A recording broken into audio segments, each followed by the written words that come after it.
is there a world in which Democrats should have a backup plan for Joe Biden? A backup plan? If he needed to be replaced on the ticket. If we're 3 months out and Trump's still beating him in Michigan, Pennsylvania, Georgia, Arizona, North Carolina. I mean, I think the backup plan is run a better campaign. Biden hasn't been disqualified from running for the presidency by anything having to do with any of his performance. It's just that it's going to be a tough fight. Yeah. And so I think the backup plan is fight harder. Yeah. The backup plan is make sure you win the Senate. The backup plan is people should volunteer earlier and do more and give more money and do all of those things.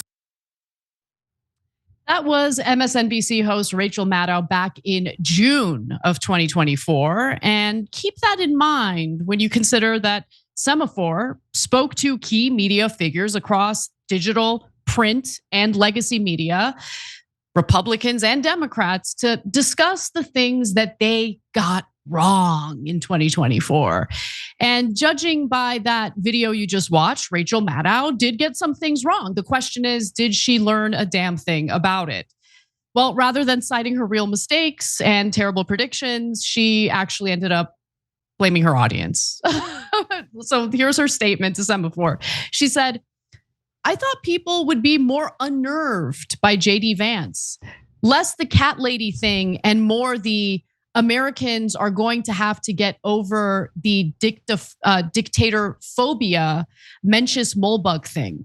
Now, if you're unfamiliar with Mencius Moldbug, that's a pseudonym for Curtis Yarvin, who Vance has followed for years.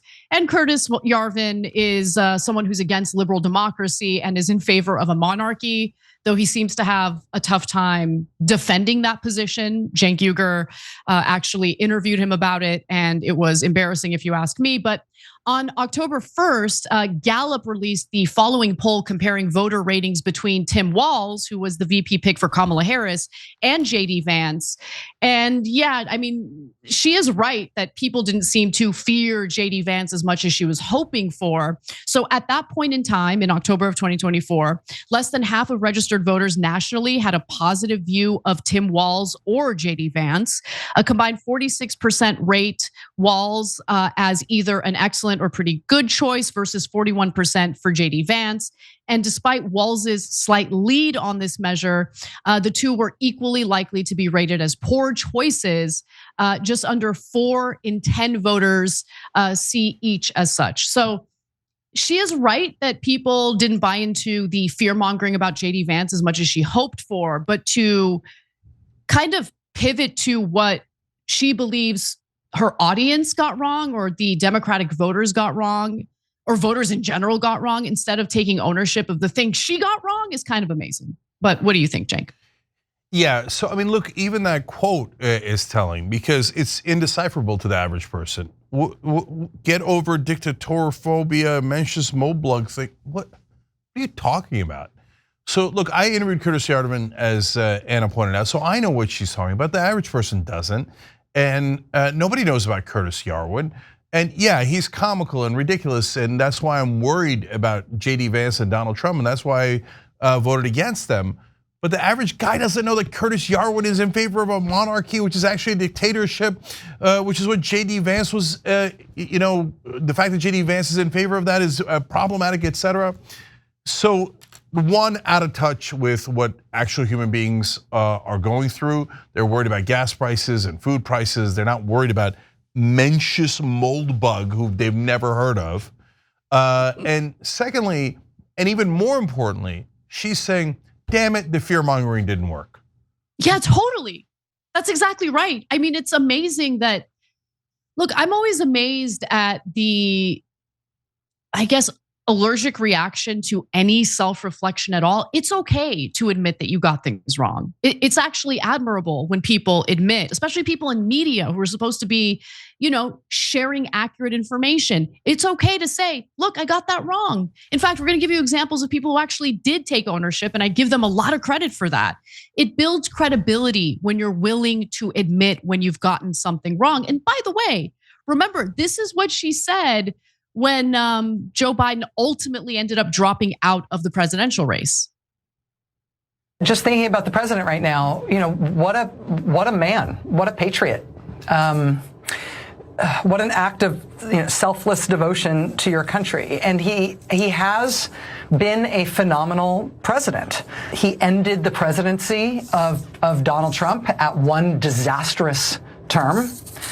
And he did it while being decent and civil and honorable and normal and occasionally boring at a time when boring was absolutely what we needed. And I just, his career of decades in public service as a senator and as a very successful vice president and as a phenomenally successful president, there is no single thing that he has done in that entire career that is a greater or more consequential act of service and sacrifice to this country. Girl, the American public were getting boring every night with your MSNBC show. What are you talking about? What are you talking about? Go outside and talk to real people. She is so out of touch with ordinary people. It is amazing. Yeah. So look, something that would have made sense if she said, look, maybe we should have focused more on economic populism because people were worried about prices and they're worried about kitchen table issues, et cetera. Something that could have made sense if she said, well, it turns out Biden was too old and we got that one really wrong. And you could tell it in the debate. I wish we'd known that, could have figured that out earlier. And if he stepped aside a year ago, then we could have had a primary, picked our best candidate, then we would have been able to beat Trump. Those are all very logical, rational things to say, but she doesn't go in that direction at all. And she can't, because she's now wedded to Democratic propaganda. I mean, all those things she just said that we just showed you there, that she said about Biden, I mean, comical propaganda. That Biden was a decent, civil, and honorable man. Go tell that to the Palestinians that whose genocide he financed. No, maybe he was decent and honorable to you and to other Democratic politicians and to his donors, but if you're on the business end of US-made bombs, Biden didn't care at all. As long as AIPAC gave him money, he would finance the slaughter of Palestinians at the drop of a hat. Not he would, he did. And he's still doing it right now. He's still president. And all that talk about, I care so much about the Palestinians. He's like, no, keep killing him. Keep killing him. Didn't tap the brakes once for Israel. So please spare me that garbage marketing about what a decent and honorable man he is. And she said, boring is what we needed. Really, that's the takeaway you got from these elections? That if you don't make your own case, you're not electric, you're not dynamic, and you just come out and go, that's good, that's a positive thing? You've learned nothing at all. And then his decades of honorable service. He was known as a senator from MBNA, which was a credit card company. He's known as a guy who will take donor money and do whatever the donors ask, whether it's a credit card company, AIPAC, or anything else. So there are so many important lessons to learn. Stop trying to appease the donors and start trying to appeal to voters. But MSNBC and Rachel Maddow didn't learn any of those lessons. What they learned was, we showed you earlier in the show, Martin O'Malley saying, oh my God, if we'd only raised more super PAC money and spent it in like more cheesy and potentially illegal ways. And now Rachel Maddow is saying, if only we'd fear-mongered more and we could have scared the crap out of you so you'd forget the real issues in your life. Okay, great. So glad to see that Washington got the lesson. So I want to juxtapose Rachel Maddow to Mehdi Hasan, because Mehdi Hasan was asked the same question and I like the way that he handled it. So he said, quote, 2024 was the year I posted my wrongest ever tweet. I think Republicans will regret setting the bar so low for Biden and helping spread the distorted image of him as a guy who is totally out of it, suffering from dementia, no grip on reality, no ability to speak. A very low bar for him tonight. A few hours later, he was promising to beat Medicare. A few weeks later, he had quit the race. Like many others, I was completely, utterly, totally, embarrassingly wrong about Biden's lack of mental competence, but I remain right about Trump's. So he didn't pull any punches, and he was very, self-reflective, critical of something that he had gotten wrong, and I commend him for that. I don't want to say that it's big of him to say that, because I think this should just be standard operating procedure. It's okay. We are human and we are going to get things wrong.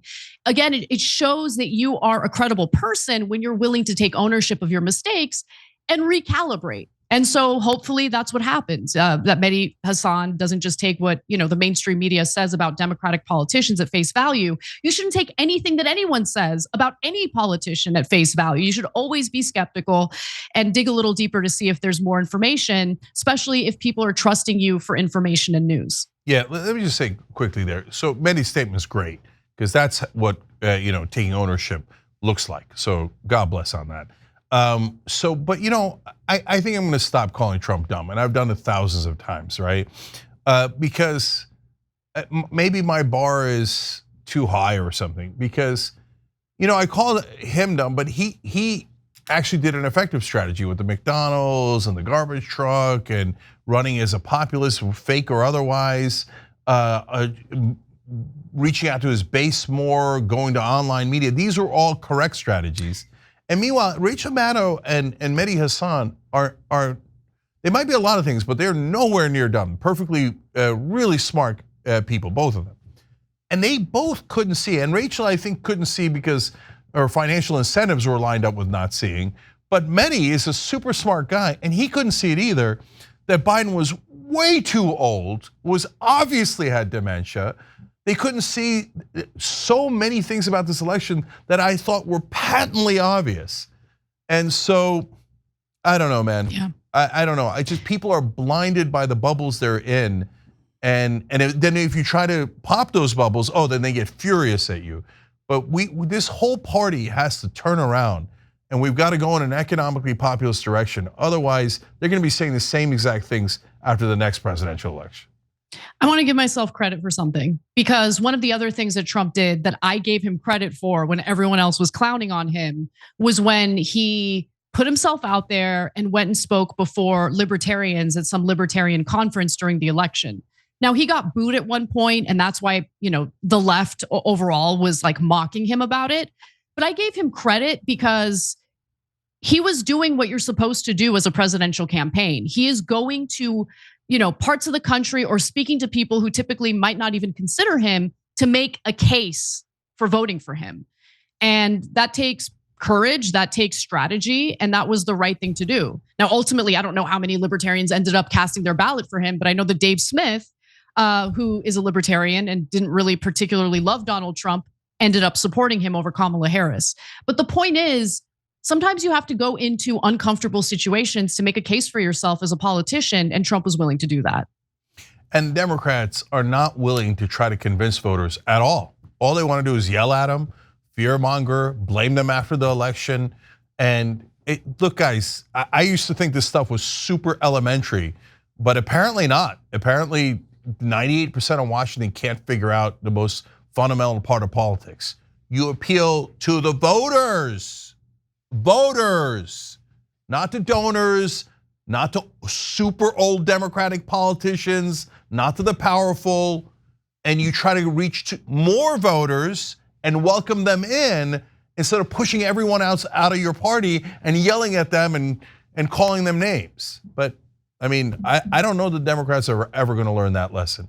So it's so frustrating that people can't see the most obvious things in the world. So look, you gave yourself credit.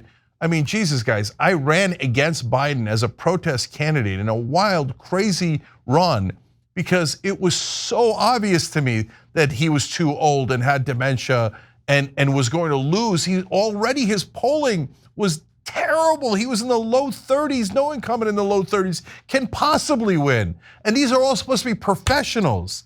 And they're supposed to know facts like that. And some of them did, like Axelrod and James Carville and Ezra Klein and Nate Silver. But outside of it, and later Charlemagne John Stewart, et cetera, but outside of that group of ironic, rebels, and I say ironic because some of them are very core establishment, and it was an odd mix of progressives and populists and establishment folks, but people who could read numbers, right? But so I shouldn't get too much credit at all because it really was obvious. And it's just so stunning that the bubbles are so thick that even the most obvious things can't get through them.